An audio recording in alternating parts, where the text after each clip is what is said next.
Selamat datang kembali. Oke, kita langsung aja nih menyelami bab 7 dari Blue Ocean Strategy. Bab ini kan membahas soal tantangan yang ya klasik lah ya. Gimana mendorong perubahan strategis. Kalau di organisasi itu banyak banget hambatannya. Nah, materi kita kali ini fokusnya ke 4 rintangan utama itu. Betul, dan yang menarik dari bab ini sebetulnya bukan cuma soal mengidentifikasi hambatannya ya, kognitif, sumber daya, motivasi sama politik, tapi ada gagasan yang agak kontraintuitif, namanya tipping point leadership.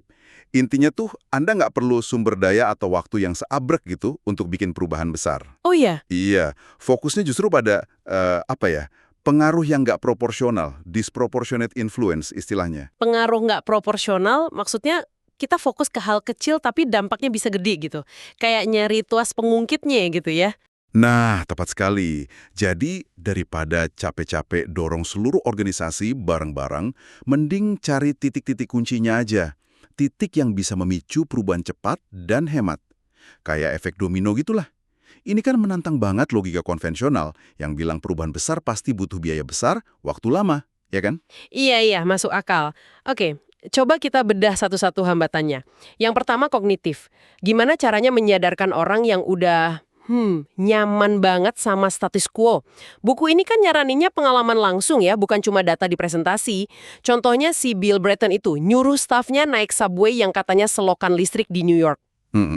Tapi apa cara alami langsung begini selalu pas? Gimana kalau masalahnya lebih abstrak, nggak bisa dirasain langsung? Itu pertanyaan bagus banget. Intinya sih, bukan soal harus naik kereta gitu ya. Tapi gimana caranya mematahkan isolasi dari kenyataan pahit? Harus ada shock terapinya sedikit. Kalau masalahnya abstrak, ya mungkin caranya sesi intensif dengerin keluhan pelanggan yang paling kecewa gitu. Atau dengerin curhat karyawan garis depan yang udah frustrasi banget. Oh, oke, oke. Atau kayak yang Breton juga lakuin di Boston tuh. Dia bikin pertemuan langsung antara polisi dan warga. Ternyata itu malah ngubah prioritas polisi loh.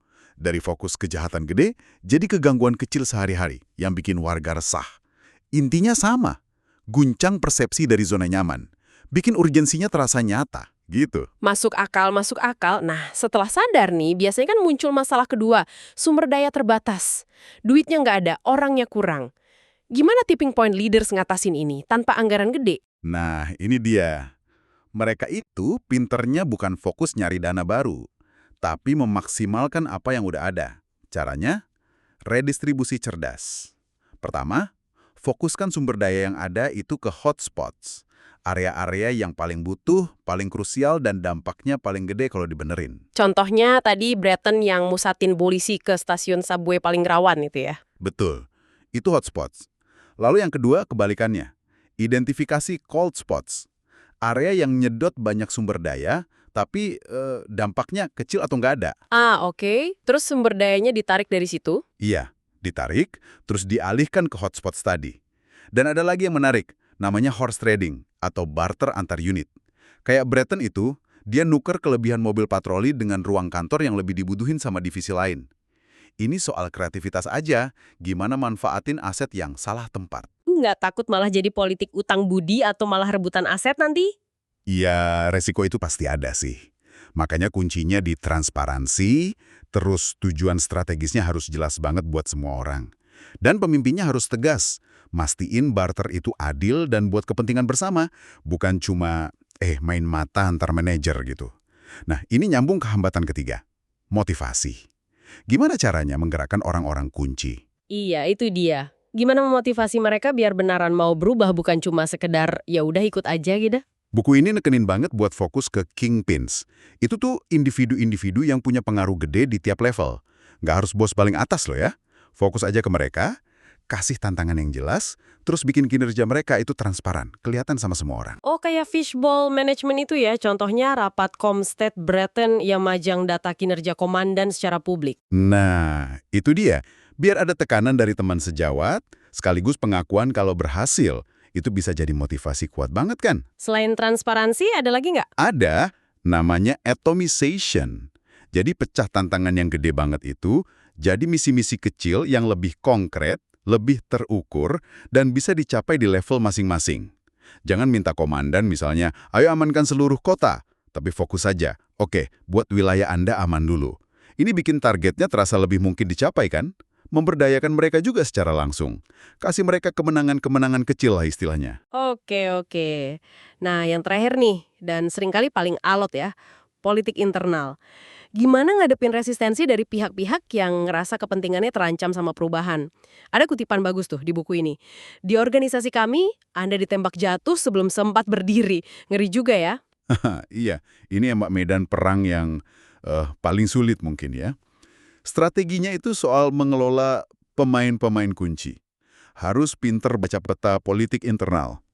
Identifikasi dulu siapa angels Anda. Mereka yang paling diuntungkan sama perubahan ini. Bangun koalisi sama mereka dari awal. Oke, kumpulin pendukung dulu. Betul. Sebaliknya, kenali juga siapa devils.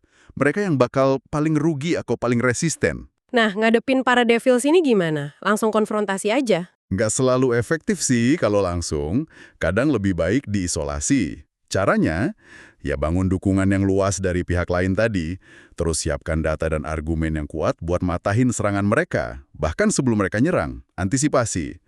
Kayak Breton itu, dia udah siapin data uji coba pas ada komandan yang nolak bikin kompilasi data kejahatan, karena dianggap makan waktu. Dia udah tahu bakal ada yang protes gitu. Wah, harus langkah di depan ya. Iya, dan jangan lupakan peran konsiliere. Ini istilah dari The Godfather ya, tapi maksudnya orang dalam yang dihormati, yang ngerti banget peta politik. Dia bisa jadi pemandu Anda buat ngelewatin ranjau-ranjau politik itu.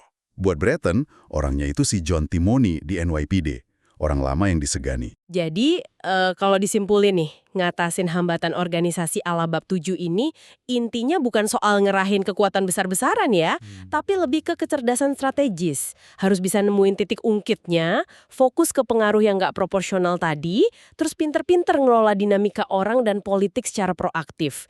Tipping point leadership ini kayak seni intervensi yang tepat sasaran gitu ya? Tepat sekali.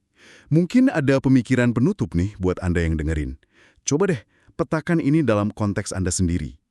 Kira-kira di mana ya hotspots dan cold spots dalam aliran kerja atau sumber daya Anda sekarang? Terus, siapa kira-kira kingpins, angels, dan mungkin devils yang terkait sama perubahan yang lagi Anda pikirkan atau jalankan? Fokus ke mereka mungkin aja bisa memicu perubahan yang Anda pengen loh. Bahkan dengan sumber daya yang rasanya terbatas banget. Disitulah letak kekuatan melihat pengaruh yang, ya, kadang tersembunyi. Analisis yang mencerahkan banget ya tentang cara menavigasi rintangan perubahan di organisasi. Oke, terima kasih sudah menyimak. Sampai jumpa di pembahasan kita selanjutnya.